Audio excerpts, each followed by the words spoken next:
자, 오늘의 방송 시작해 보겠습니다. 자, 오늘 제가 준비한 주제는 지금 애플 그리고 삼성, 이제 샤오미가 있는데, 지금 샤오미랑 삼성은 지금 원가가 지금 더 많이 들어가다 보니까 가격 인상의 카드를 이미 손을 댔거나 아니면은 불가피하게 올릴 수밖에 없는 입장이에요. 그런데 애플, 애플은 지금 현재 그 가격을 지금 고수하고 있는데, 이게 어떻게 가능한지 한번 여러분하고 이야기를 해보겠습니다. 이걸 알아야 우리가 또 투자를 할 때 또 이런 부분도 또 고려를 할 수 있기 때문이죠. 자, 애플이 상대적으로 더 버틸 수 있는 이유는 단순히 회사가 커서가 아니에요.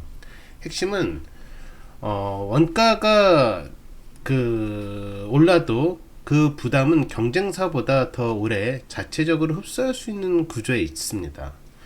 최근 스마트폰 업계는 메모리 같은 핵심 부품 가격 상승, 그리고 환율 부담, 전반적인 제조비 증가 압박을 받고 있죠. 자, 이런 환경에서 제조사들이 보통 가격을 올려야 되거나 마진을 포기해야 되는데 둘 중 하나밖에 없잖아요. 근데 마진을 포기한다 하더라도 뭐 얼마만큼 포기를 할 수 있을까요? 여러 가지 복잡한 거죠. 그래서 부득이하게 혹은 어쩔 수 없이 삼성전자와 샤오미는 일부 제품 가격을 조정하는 쪽으로 움직였죠. 자, 근데 애플은 상대적으로 기존의 가격 체제를 더 오래 유지를 할 수 있는 그 가능성이 좀 보이고 있다는 거죠. 일반적으로 이런 생각할 수 있어요. 샤오미는 좀 가성비 폰, 삼성은 가격이랑 성능 이런 것들이 좀 뭔가 조화가 잘 됐다는 느낌. 그리고 애플은 약간의 좀 팬덤이 있고 좀 약간 좀 프리미엄 폰 이런 느낌이 있죠. 그러니까 애플의 아이폰이 좀 높다는 생각이 들 수 있는데 더 오래 유지를 할 수 있다. 이거는 나중에는 프리미엄 폰에서 오히려 가격 경쟁력을 가져갈 수 있는 그런 것도 생각해 볼 수가 있어요. 자, 어떻게 해서 그럼 애플은 어떻게 해서 이 기존의 가격 체제를 삼성과 샤오미와 다르게 오래 유지할 수 있었던 그 까닭에 대해서 말씀드려보겠습니다. 일단 그 배경을 알아야 돼요.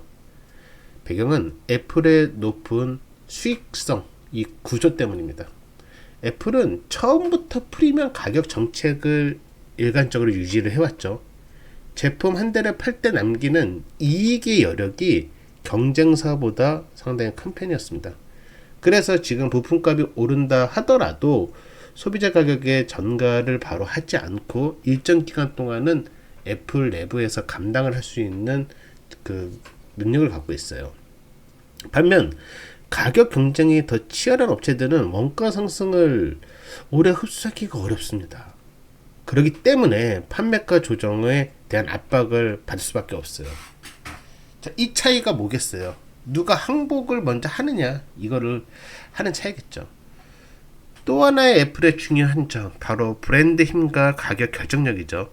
애플은 아이폰 가격이 다소 높다 하더라도 소비자들이 단순히 스펙만 보고 다른 제품으로 쉽게 이동하지 않는 구조를 갖고 있어요. 앞서 제가 말했던 팬덤이 있다는 거죠.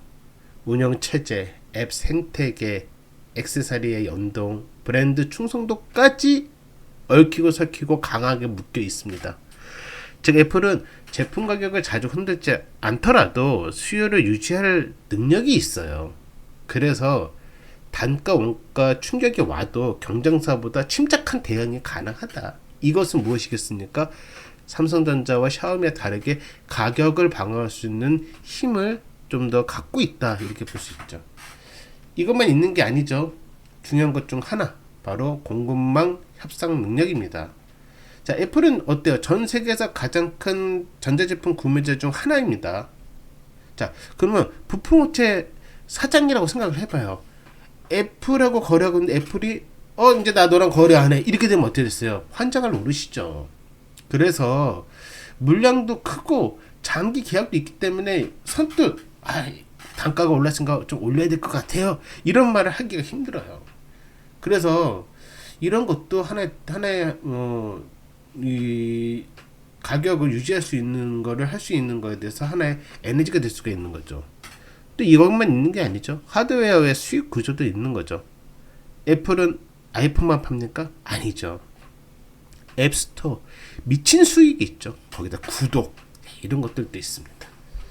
자, 근데 여기에서 중요한 게 있어요. 그럼 우리가 착각하면 안 돼요. 아, 그러면 휴대폰 시장이 프리미엄 폰에서 프리미엄 폰의 장점도 갖고 있는데 가격을 올리지 않으면 애플이 앞으로 더 잘 될 거다 이렇게 볼 수도 있지만 그것만 보면 안 되죠. 그것만 본다는 거는 어떠한 이 경제력을 보는 데서 외눈박이밖에 안 되지 않네요. 자, 여기서 중요한 걸 하나 딱 찍고 가야 될 것 같아요.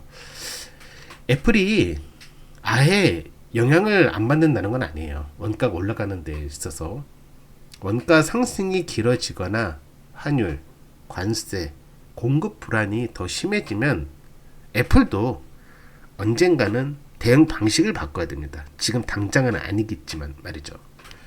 자, 그 방식은 제품 가격을 직접적으로 올리는 선택일 수도 있어요. 뭐 샤오미나 뭐 삼성 같이 말이죠. 하지만 애플은 그 뭔가 그거 가격을 올리지 않고 뭔가 저장 용량의 구성을 조정한다든지, 왜 우리 과자 같은 것도 있잖아요. 가격 낮추라니까 가격 낮추는 척하면서 안에 내용물을 좀 같이 낮추는 거 있잖아요. 그런 식으로 하거나 아니면 프로모션을 축소할 수가 있거나 뭐 이런 감정적인 방식도 선택 메뉴 중에 하나가 될 수도 있겠죠. 즉 정리를 하자면 이겁니다. 애플은 충격에 대한 원가 상승에 대한 충격에 대한 그것을 완벽하게 피할 수 있는 회사가 아니라 그 충격을 다른 회사와 다르게 조금 더 오래 버틸 수 있는 구조를 갖고 있는 회사다라는 것을 알면 될 것 같습니다. 자, 오늘 준비한 이슈는 여기까지 하도록 하겠습니다. 시청해주셔서 감사합니다.